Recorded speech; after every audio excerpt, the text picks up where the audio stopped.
Typical trucking case, we see a lot of lane change dispute cases, especially because tractors, just the front part of the truck where the driver sits, they typically refer to that as the tractor, and then behind that is the trailer. So depending on the size of the tractor trailer combination and the length of it, those guys have a lot of blind spots, right? There are a lot of precautions in terms of they have like a lot of side view mirrors, reflective lights, stuff like that. But regardless of that stuff, because of how long they have a lot of blind spots. So we see a lot of lane change cases because, the truck driver might think that the lane is clear for this, for the truck to merge to the left or the right, but there's actually somebody in the blind spot. So then you can see a pretty bad side impact collision where sometimes, because these trucks also have things that are they can jut out of the side of the truck. So we've seen like lane change cases where the truck changes lanes and then actually hooks on to the passenger vehicle and will end up dragging it for a certain amount of time before the guy realizes that,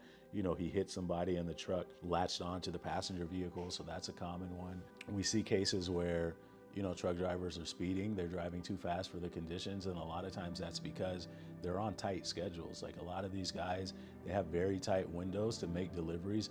The milk spoils or before the produce goes bad or something like that, even though they're refrigerated, but they still have to get their trucks to certain places in time, right? And then other times it's just because they might not have perishable goods, but they're just on tight delivery schedules to go and make pickups and then turn around and drop the thing off and stuff like that. So a lot of times because of that, there's Department of Transportation regulations that govern when they're supposed to take breaks, how long they're supposed to, when they're supposed to sleep, how long they're supposed to be driving, stuff like that. But because these windows can be so, onerous, a lot of times they're not doing that, So we see instances where truck drivers are speeding, they might have been up too long. Another one that we see is sometimes truck drivers might be pulled over on the side of the road in an area where they shouldn't be pulled over.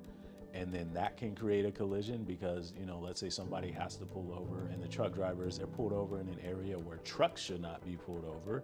That can create an issue. Sometimes when the truck is pulled over, part of the truck might still be jutting out into the lane. But a lot of times the truck collisions aren't necessarily that dissimilar from an auto v auto case. It's just that the injuries can be more severe because the passenger vehicle is getting struck by a much larger, heavier object than, a pickup truck or another passenger vehicle or something like that.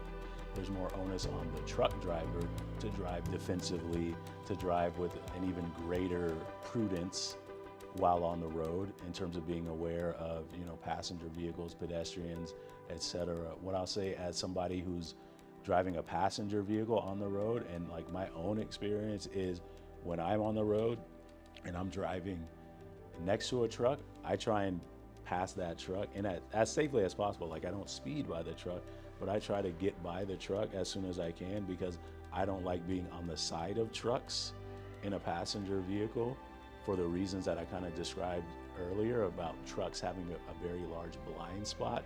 So I try to take it upon myself to the extent possible to not remain in a truck's blind spot.